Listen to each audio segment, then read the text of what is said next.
there's always a role for reporters. I like this. Answers to all of the questions you never thought to ask. Yeah. Because to me, there's no question that's stupid. That's probably why I became a reporter. But yeah. I think people have questions, and sometimes they're afraid to ask. That's right. And little kids in school and adults. As you grow older, you realize that. But that's how you learn. Yes. Learning from this quiet professional is such a valuable opportunity. I invite 2 journalism students I'm mentoring to shoot the formal sit-down interview with Roger, since he has Agent Orange-related Parkinson's disease. Roger has had run-ins with reporters over the years. A good experience was with a reporter from the Baltimore Sun 50 years ago. He put this together, and then he made this miniature. And if you get a magnifying glass, you can see my good conduct ribbon, my special forces, my jump wings, and my spit shine boots. He did a magnificent job on it. But like you today with the young journalist students working with you, even after I talked with him, he's been corresponding with me, telling how he's interfaced with young students and young reporters and sharing his experiences and guiding them, and establishing trust in the profession amongst the professional journalists. So, but this is special.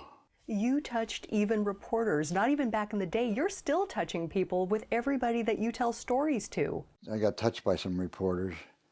Chicago, 65 maybe. Here I am, a brand new guy, meeting the press. They were throwing questions and this and that. And finally somebody says, "Did you see this morning's news?" I said, "No." He says, "Well, there's demonstrations in front of the White House against the war. What do you think about that?" And I said, "Well, I'm just happy that I'm here with you and not there, because if I was there and I had my AR-15, I probably attempted to use it." And some of them didn't know what an AR-15 was, whether it was a slingshot or chewing gum.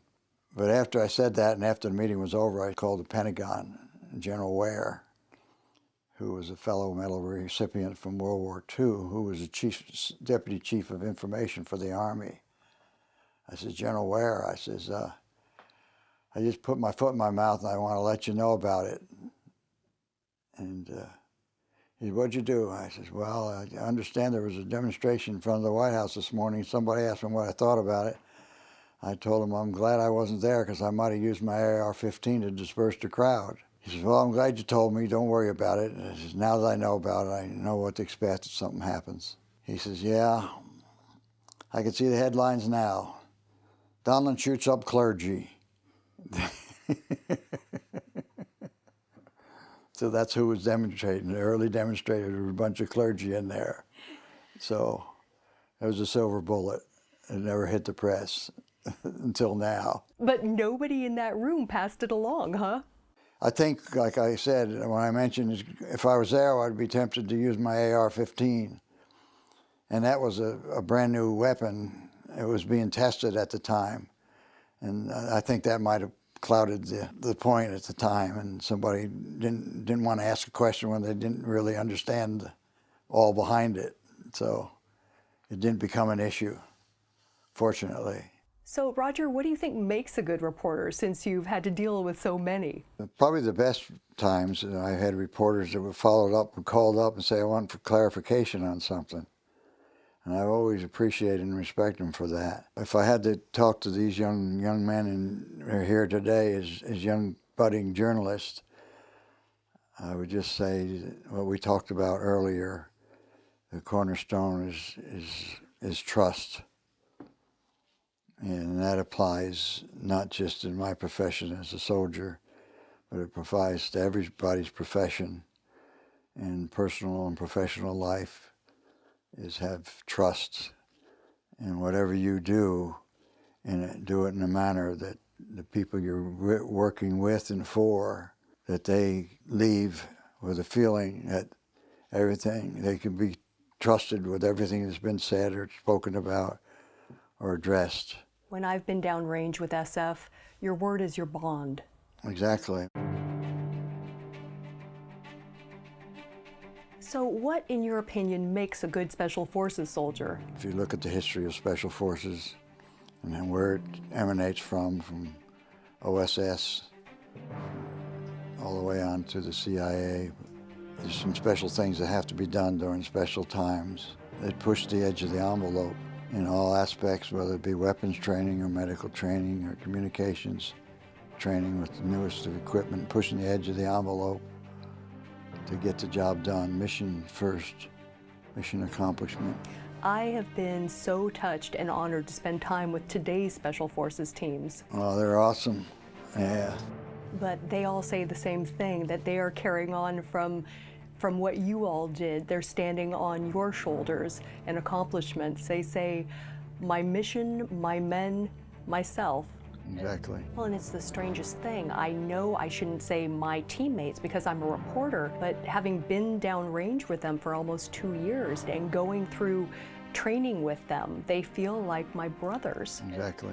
But they are carrying on your legacy. How do you think the values of special operators and the Medal of Honor, how do you think that these tie together? Because I think there's a connection. Maybe it's the never quitting or keeping the standards high, but I don't know. What do you think?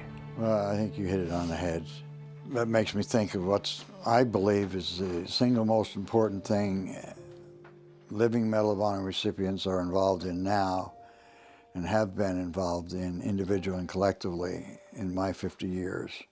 And that's the program of character development, a program in which we're making an effort to identify the characteristics and values that we as individuals come to realization have made us the persons that we are. We talked earlier here today about the value of trust,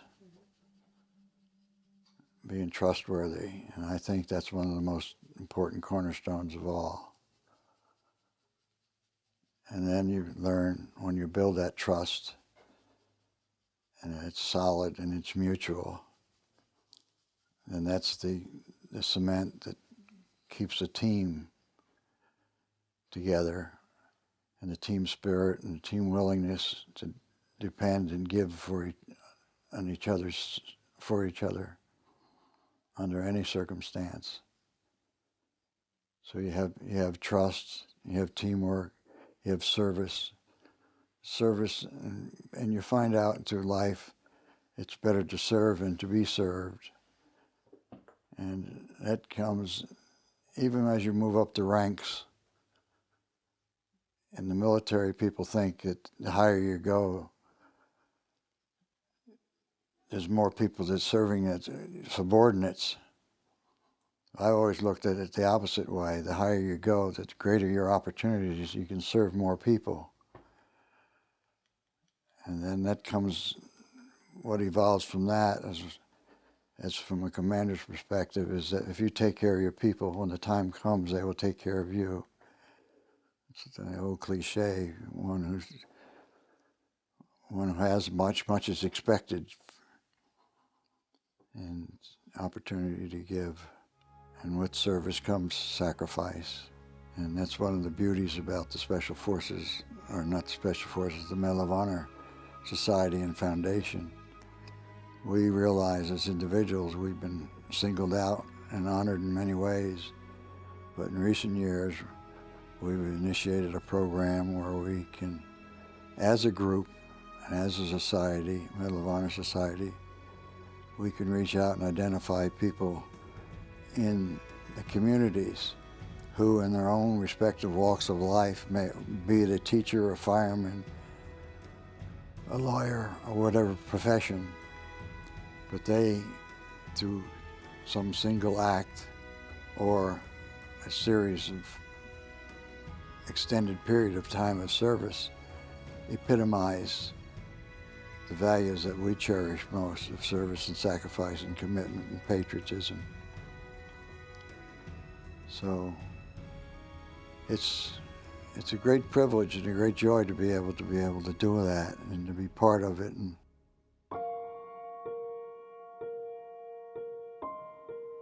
what has gotten you through tough times? Probably the simple answer's right there, A rosary. and that's the rosary and prayer. I think I can still hear my mother's voice. The family prays together, stays together.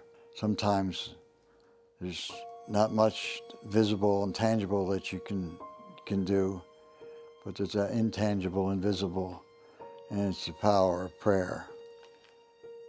And it's been, I have to be honest with you, the core that's kept me going, and it's gotten me back on trail and on that correct azimuth. Because I've had, as everybody has in their life, had events that would disrupt you and get you off course. Discouragement, beware of it. Stop and think for a moment. The core of that word, discouragement, is courage. To overcome and prevent yourself from becoming discouraged, you have to be physically, mentally, and morally courageous at different times and events in your life. Prepare yourself to do that and be that way. Do what you have to do to make yourself strong that way. In my case, I always felt that my arsenal was prayer. And it's given me the strength to overcome obstacles and to build up the arsenal and have enough magazines ready for the next battle. In all our lives, there will be times and situations where you could possibly become discouraged. Don't let it happen. Be disappointed in someone else, be disappointed in yourself, but never let it fester to the point that you become discouraged. Roger goes to early Mass every morning. When I go over here to Mass at 8 o'clock in the morning, So going to Mass every morning, is that like getting ready for battle or getting your head in gear? yeah, it does just that. It gives me opportunity to say thank you for graces and blessings I received previously, and ask for the guidance to keep doing what His will is, and that I can help others. But most of all, to say thank you. I think a lot of people assume that people go to church because they have something to repent or to confess. Oh, there's that part of the equation too, because we all screw up, and I've done my share. But I found that with building a reserve and making prayer part of my daily life, I'm a little more prepared, and I'm a little stronger, and fall less. It's almost like training each day. I think of the Special Forces troops I've been embedded with or served with, though I haven't actually served with them. You have. Well, thank you. But if you're training each day, it's like you're ready for anything that might pop up. Consistency. It's once again, it's commitment. Being consistent, being prepared. And we have to figure out on our own what gives us that strength. But we often think about athletes, and they get a regimen for physical fitness, but we have the same inherent responsibility as individuals and as human beings, keep our spiritual fitness going. And if we look at through academic or educational lenses, our mental alertness, mental fitness. So fitness in all aspects. It's a good way to look at life. Took me a while to do that.